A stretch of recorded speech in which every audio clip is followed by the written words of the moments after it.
साथीहरू नमस्ते welcome to my mini blog है मर्निङको मिनी ब्लग आफ्टरनुनमा हाल्दैछु साथीहरू मेरो भिडियो अन्तिमसम्म हेर्नुहोला।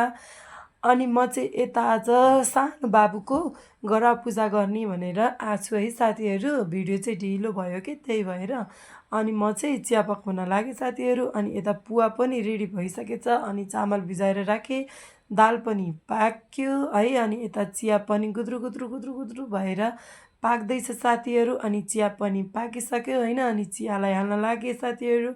अनि मेरो नानी फेरि नुहाइधुवाइ गरेर चिरच्याट्ट परिन् होइन। अनि परिसकेपछि त के भन्छन् साथीहरू भनेको त मैले है ल्वाङ जाने यो मम्मी रे। अनि मलाई चाहिँ फेरि यो दालमा नि साथीहरू के अरे त्यो जिम्बुले झानेको घिउमा जिम्बुले झानेको यति मिठो लाग्छ नि साथीहरू है, कुरै छोडिदिनुहोस्। यो कालो दाल लपक्क परेको यति मिठो हुन्छ होइन। अनि यता आलु उसिन्नलाई राखिदिएँ काँक्राको अचार बनाउनलाई है। काँक्रा नि हेर्नु कति मजा मजाको गाउँको काँक्रा है, छुट्टै मिठो हुन्छ कि गाउँको काँक्रा होइन। अनि म चाहिँ धोइ पखाली गर्न लागेँ। मेरो छोरी फेरि ओहो दोकान छ क्या आन्टीको घर, घरि के लिएर आइसिन् घरि के लिएर आइसिन् हैरानै कटाइन्। अनि यता चाहिँ मम्मीलाई काँक्रा काटिदिन्न भनेको काँक्रा काट्न थाल्नुभयो साथीहरू। अनि मेरो नानीलाई फेरि काँक्रा काँक्रा भनेर हैरान कटाइन्।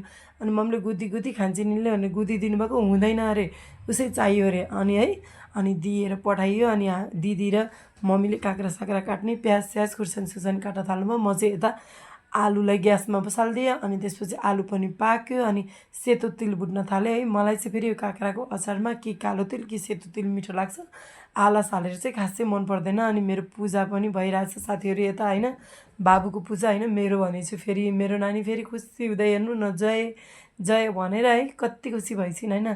अनि यता माम पनि पाक्यो। अनि माम फेरि है थोरै पानी कम भएछ कि अनि मैले पानी सानी हालेर सिटी नि नलागो कुकरमा। अनि कुकरमा सिटी नि नलागो पानी सानी हालेर गरेर एकैछिन भर्सिनु छोडेको त पाक्यो। अनि त्यसपछि म लागेँ यता नुन मसला हाल्नतर्फ होइन। अनि मैले चाहिँ आलु सबै कुरा हालेर होइन। अनि त्यसपछि अघि भुटेर राखेको तिललाई मिक्सरमा ग्राइन्ड गरिदिएर अनि हालिदिएँ। अनि यतालाई चाहिँ कराही बसालेर मेरो फेभरेट कालो कराही यहाँ पनि रहेछ कि साथीहरू। अनि यता फेरि तेल हालेर जिरा फुराएर अनि थोरै बेसार हालेर एकछिन पाक्नलाई छोडिदिएँ होइन। अनि त्यसपछि यता फेरि मसला अनि अमिलो हालेँ अनि झैँ पारेर जाने साथीहरू। अनि मलाई फेरि यो काँक्रा र आलुको अचार नबनाएसम्म है भातै मिठो लाग्दैन कि साथीहरू। के हो करेलाको अचार काँक्राको अचार एकदम मनपर्छ कि साथीहरू। अनि गाउँको काँक्राको त छुट्टै टेस्ट हुन्छ क्या है, लोकल टेस्ट भनेको लोकल टेस्टै हो कि होइन। अनि म चाहिँ यहाँ मोल्न लागेँ। मेरो छोरी चाहिँ घरि के भनिन्छन् घरि के भनिन्छन् घरि के भनिन्छन्, स्कुल जान ढिलो भइसक्यो। आज फेरि नानीको इक्जाम है, बच्चाहरूले के लेख्ने हो र खोइ। अनि अचम्म छ कि है। अनि दिदी चाख्नु न कस्तो भएछ भनेको है। अनि दिदीले फेरि म चाख्दिनँ भन्दै हुनुहुन्थ्यो। म चाहेर अगाउने भने अगाउनु के भएर भनेर दिदीलाई दिए, दिदीले पनि मिठो भएको छ भन्दै है, हेर्नु नि कस्तो मिठो देखेको होइन। अनि म चाहिँ यता मेरो भाइरलै भन्छु कि साथीहरू म चाहिँ फर्सीको मुन्टालाई, अब यो सिजनको त भाइरलै हो नि त घिराम्ला फर्सीको मुन्टा होइन।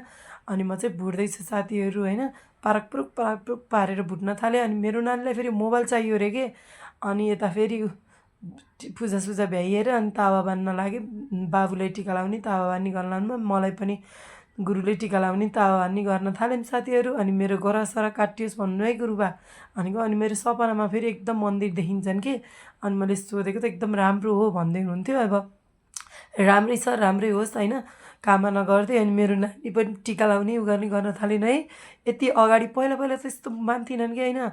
अनि त्यसपछि बाबुले हेरेर टुलु टुलु बसिन्छन्। अनि खाना खान लाग्यौँ साथीहरू हामी सबैजना मिलेर होइन। अनि यसरी सबैजना भेला भएर खाना खाँदा नि छुट्टै मजा आउँछ कि साथीहरू, मलाई त एकदम रमाइलो लाग्छ होइन। अनि आन्टी फेरि म पस्किन लाउनुमा मलाई फेरि पकाउन चाहिँ ठिक लाग्छ, पस्किन भने मलाई एकदम गाह्रै लाग्छ होइन। अनि यहाँ बाबा बुवा सबैजना मिलेर खान थाल्नुभयो। नानीले फेरि हातले छेकेर है